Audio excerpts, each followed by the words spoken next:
Head back south to the actual crossing site. And here you can see the beach where the waters opened up. We're standing at the exact spot. Wow. Yes, and the mountains of Saudi Arabia in the distance. Did your knees get weak sitting there? Was it an awesome thing to behold? It was quite incredible, yes, to be there. And so in the foreground, right in front of us here, is a melted beach where the sand and the stones were literally melted together like concrete. Really? This is not loose sand. This is a melted beach which the pillar of fire created when it stood here. So separating the Egyptian army from the fleeing Israelites. Yeah. So again, this is more evidence, that confirms the location here. My goodness. Now, how did you find out about that? I had heard about it, and then I saw it myself, So here it is. You see this rock is just infused in with the sand and the little rocks there. And this is all hardened. This is like concrete. That is amazing. Jason here is stepping on it. It's very solid. This is a different area. How did the locals explain this?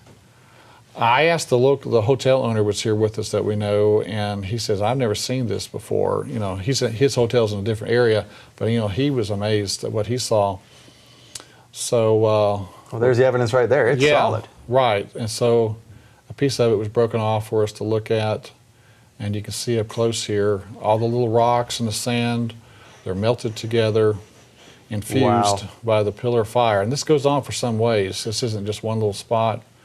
And so Ron Wyatt went scuba diving out there, and various things have been found in the water. You can see human femur bone that is coral encrusted, which would be something you would expect. And on the left here, we see a normal one. On the right, you see the coral encrusted femur from one of the soldiers. On the top left, you see a human rib cage stuck in the coral.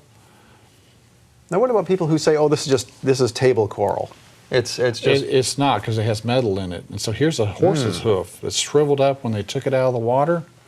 It's shriveled up. So again, we have horse parts, human parts.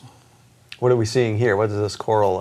And so this is coral standing on an axle, and it has a raised center hub with spokes going outwards. Here's another round chariot with a raised center hub and then spokes going out, and it's got a round shape to it. Again, it's covered in coral. Do some people say that these are just modern shipwrecks?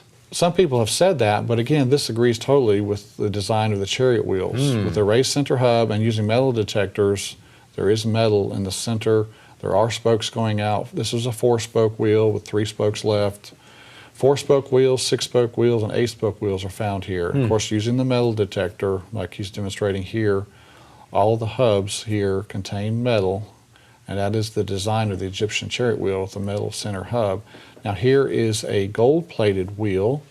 There were 600 choice chariots used in the Exodus, we're told, so you would expect to find 1,200 chariot wheels here with gold. And this one is special. It's gold-plated, and 2 or 3 of these were found by Mr. Wyatt. Now we see a more shallow area where the Red Sea crossing took place. It's shallower here compared to the north and compared to the south. It's still deep. It has to be a deep area. It's 2,800 feet deep, but that gives you a 4% grade, which is manageable.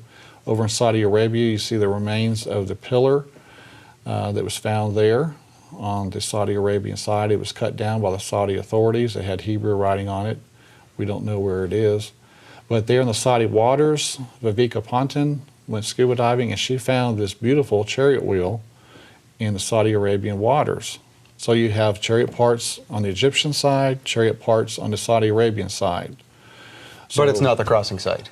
It couldn't be. That's what the critics would say.